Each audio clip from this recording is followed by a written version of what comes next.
Hi friends, good morning, welcome to XMB. I hope आप सब अच्छे हैं and you are preparing well for examination. शुरू करते हैं आज का हमारा करंट अफेयर जो कि है 22 फरवरी 2023। So friends, let's first begin with the first thing जो मैं रिमाइंड कर रहा हूँ पूरे फरवरी मंथ में कि आपको इकोनॉमिक सर्वे एंड बजट को इसी मंथ कंप्लीट कर लेना है।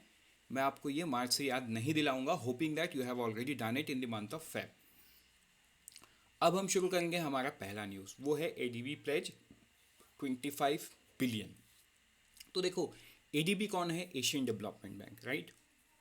And Asian development bank is one of the biggest partner for infrastructure development in India. ठीक है, मतलब आप हर मंथ कुछ ना कुछ न्यूज़ देखते हो, एडीबी इस स्टेट में उस स्टेट में अलग अलग प्रोजेक्ट्स के लिए इन्वेस्ट करते रहता है, right? So it's in the form of debt as well. तो एडीबी ने कल के दिन में प्लेज किया $25 बिलियन फॉर इंडिया। किसके लिए? Infra, social and green needs. Green needs का मतलब क्या हुआ? ये जो हमारा COP26 का टारगेट था, है ना, 2030 तक का 50% carbon neutral and next zero हो जाएंगे हम 2070 तक का। तो ये जो टारगेट है, इस टारगेट को अचीव करने के लिए we will have to go through lots of changes. अब सबसे बड़ा चेंज तो हमको ये जो कोल से थर्मल जनरेटेड इलेक्ट्रिसिटी है उससे चेंजेस लाना है। सेकेंड थिंग, जो डीजल एमिशन कार्स हैं एंड डीजल इंजन से चलने वाला हर चीज एमिट्स लॉट ऑफ कार्बन, उसको रिप्लेस करना through hydrogen and other thing. Petrol से भी होता है, पेट्रोल को भी रिप्लेस कर रहे हैं हाइड्रोजन से, ईवी से।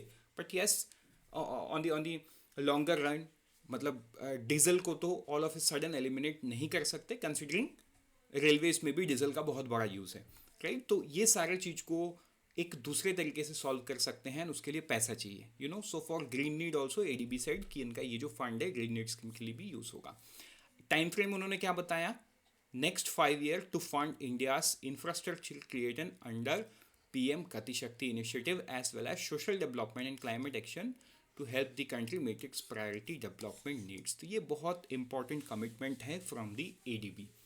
अब आप मुझे कमेंट सेक्शन में बताइए कि एडीबी का चेयरमैन कौन है और एडीबी कहाँ लोकेटेड है, मतलब इसका हेड क्वार्टर कहाँ लोकेटेड है, राइट? सिटी का नाम भी बताना है कंट्री के साथ।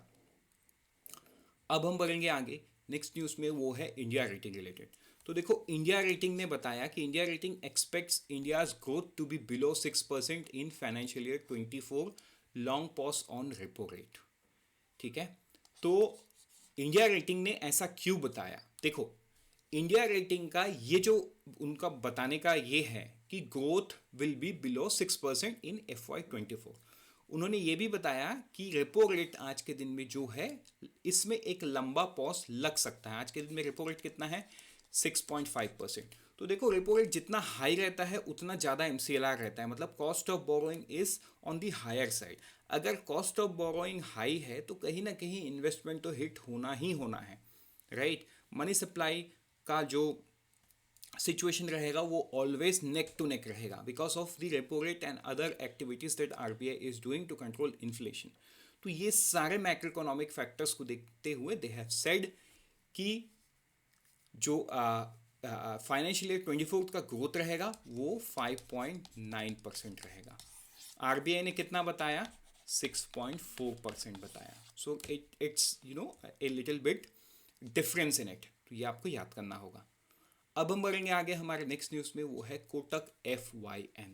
देखो, तो कोटक महिंद्रा बैंक ने एक corporate digital banking portal launch किया है, वो है कोटक FYN। ठीक है, ये लाइव हो चुका है। तो जो कोटक महिंद्रा बैंक है उसका कोटक FYN लाइन हो गया है। एंड ये किसके लिए यूज़ है? ये कॉर्पोरेट डिजिटल बैंकिंग पोर्टल है। तो सिंपल बात है, देखो, कोटक FYN जब नाम में ही है तो आपको ये नहीं पूछेगा कि कौन सा बैंक लॉन्च किया, आपको ये पूछेगा कि कौन से कस्टमर सेगमेंट के लिए लॉन्च किया है। वहाँ पे आप कंफ्यूज हो जाओगे, राइट? क्योंकि आपको भी ऑल ऑफ ए सडन इस न्यूज़ में ना ये कोटक महिंद्रा बैंक और कोटक FYN याद रहेगा, आप ये भूल जाओगे ये कॉर्पोरेट डिजिटल बैंकिंग के कस्टमर्स के लिए है। So friends, this is something you will have to remember it right now. ठीक है, बाकी जो पोर्टल का सर्विसेज है वो तो जो भी कॉर्पोरेट का रिक्वायरमेंट है उस हिसाब से बनाया जाता है, राइट? तो उस पर हमको नहीं जाना है, हमको ये बस समझना है कि कॉर्पोरेट डिजिटल बैंकिंग पोर्टल है। आगे बढ़ेंगे हम नेक्स्ट न्यूज़ में, वो है inbound travellers from G20 can use UPI। आपने कुछ दिन पहले UPI इंटरनेशनल के बारे में सुना था, जहाँ पे NPCI ने एनेबल कर दिया है जो भी डेलीगेट्स G20 कंट्रीज से इंडिया आ रहे हैं for different meetings, workshops and and everything related to G20, वो सारे अब यूपीआई को एक्सेस कर सकते हैं। मतलब ऐसा नहीं है कि उनको इंडियन अकाउंट नंबर चाहिए, इंडियन नंबर चाहिए, वो अपने ही नंबर से फ़ोन पे जैसे ऐप में लॉग इन करने के बाद they can do it, right. तो ये आपको ध्यान देना है, आपको याद रखना है, G20, ठीक है। अब हम बढ़ेंगे आगे नेक्स्ट न्यूज़ में, वो है IFSCA इनोवेशन सैंडबॉक्स। तो देखो बहुत इंपॉर्टेंट न्यूज़ है। एक तो IFSCA का नोटिफिकेशन आया हुआ है, उस वजह से इंपॉर्टेंट है। तो IFSCA क्या है, नियरली एक dozen fintech startup move to IFSCA innovation sandbox, ठीक है।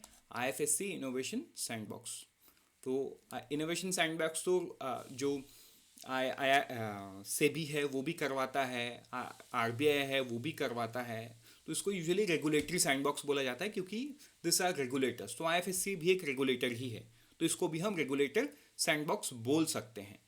तो अभी इसमें इनिशिएटिव कम है, but yes, things are moving up, ठीक है। टोटल 27 एप्लीकेशन हुआ है and nearly 10 to 12 have been move to innovation sandbox.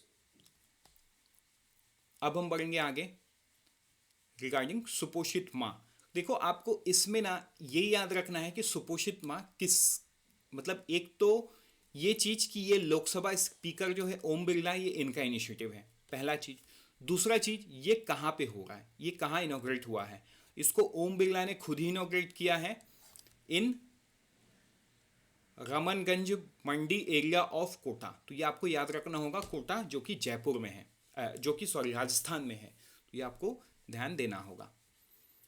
अब हम चलेंगे नेक्स्ट न्यूज़ में, वो है NSE listed at Bombay stock exchange. तो NSL, sorry not NSE, it's NSL, NMDC steel limited, right. NMDC इसे गवर्नमेंट कंपनी, ये छत्तीसगढ़ बेस्ड कंपनी है जहाँ पे माइनिंग का काम करते हैं, राइट। तो इन्होंने BSE में अपने स्टॉक को लिस्ट कर दिया है in the name of NSL, इनका कोड है। ये आपको ध्यान देना होगा। With this, we are done for today. Let's meet tomorrow morning once again. Till then, unfold your potential and all the best for all the exams that you are preparing. And always remember, IXMB helps you prepare 50% faster.